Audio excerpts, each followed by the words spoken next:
And dozens of people out of jobs tonight. Birmingham-based tech company Shipt has laid off more than 3% of their employees and closed many of their open positions. The company is not saying right now exactly how many people this impacts, but questions remain tonight about whether more layoffs could be coming across the industry.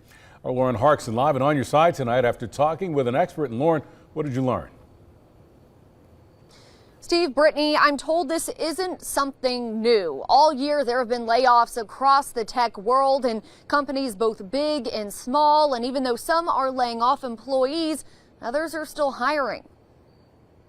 A lot of tech companies this year have had a lot of layoffs. Ty West is the editor-in-chief of national content at American City Business Journal. He says, frankly, there isn't as much tech demand as there was a few years ago. When you think about back 2020 and you think about 2021, just how fast of a pace things were moving, you had just sales were surging. You had a lot of demand for technology. People were really hiring up as much as they could to kind of meet that demand. Then that demand pulls back a little bit. And at that point, you maybe don't have the need for as many people. A similar sentiment from Shipt. After laying off 3.5% of their employees, they told WBRC Fox 6, quote, "Our business and industry have changed dramatically in the past few years, and to keep Shipt competitive and healthy, we ultimately made the difficult decision to eliminate select positions across the organization." Fortunately, West says there isn't an influx of layoffs. We look at some data from the Bureau of Labor Statistics, and I think that's the encouraging sign for people out there who see a company like Shipt laying off people and are kind of worried about it.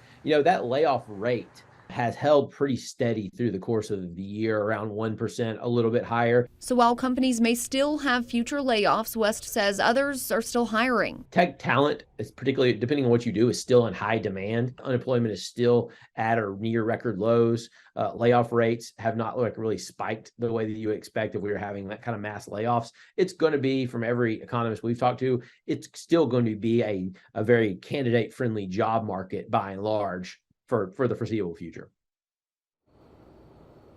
Now, the Alabama Department of Labor says our state is at a 2.2% unemployment rate, which is actually 1.6% lower than the national rate. Live in Birmingham, Lauren Harkson, WBRC Fox 6 News, on your side.